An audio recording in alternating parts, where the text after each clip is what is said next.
mchangizi here with your science moment. Today I'm going to talk about the political spectrum, and we tend to be lower dimensional in how we think about it. We tend to think about left and right as if there's only a single dimension.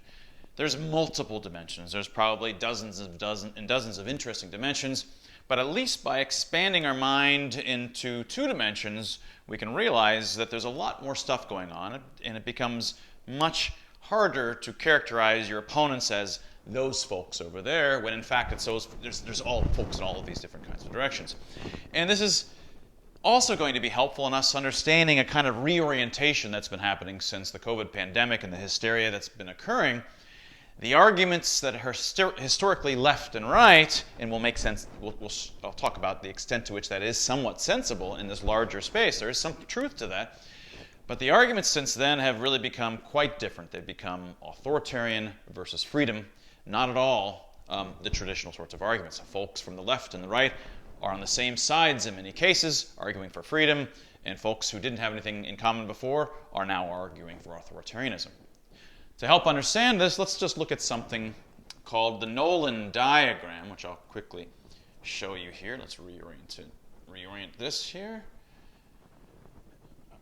Now, there's a fellow named David Nolan who, 30 years ago, had thought of a nicer way to think about the political spectrum rather than just thinking about it in terms of left and right. And I've seen this, for 25 years myself, and only recently realized there was a particular fellow that thought of it in this way.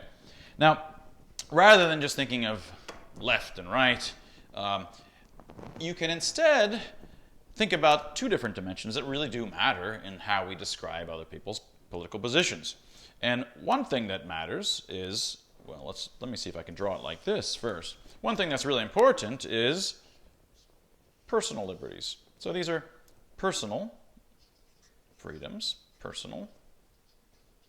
They really do matter a lot in how much you believe in personal freedoms versus economic freedoms and things like this really can characterize your position. And so I've already hinted at the second one. You have economic freedoms. Okay, so you have economic.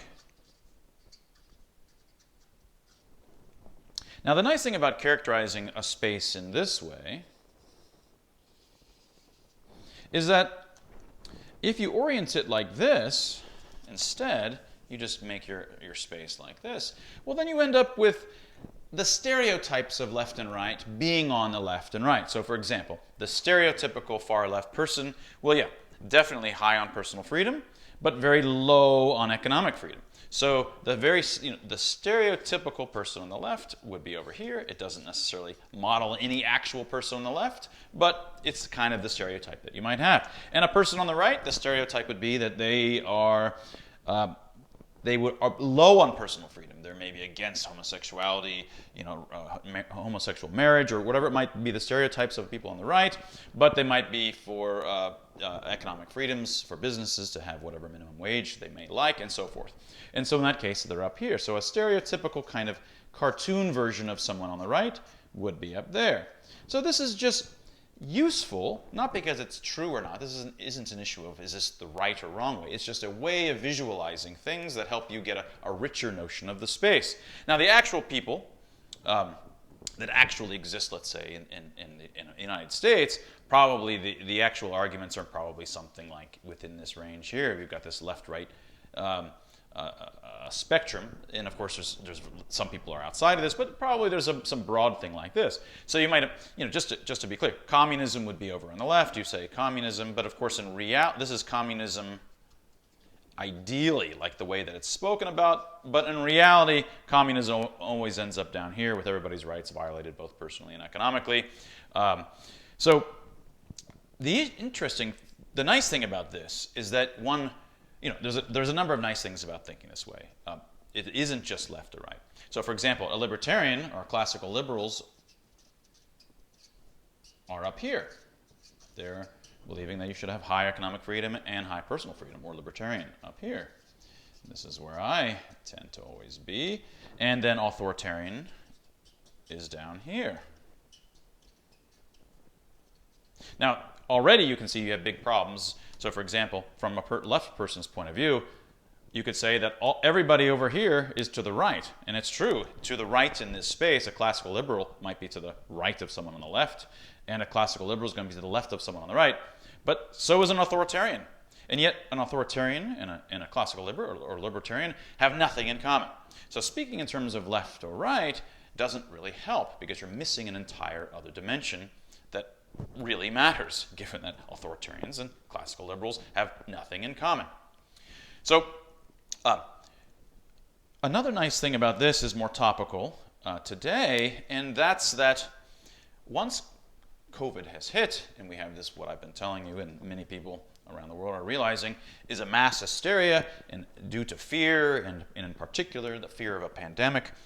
We have now a different kind of conversation. Rather than it being left and right, sort of largely like this in the American politics at least, pro-COVID lockdown, the hysterical side ended up on the left for no particular reason. Other countries ended up differently, but the polarization ended up in such a way that those who are typically on the left, most of them ended up to be pushing lockdowns, face masks, and many of these kinds of authoritarian measures.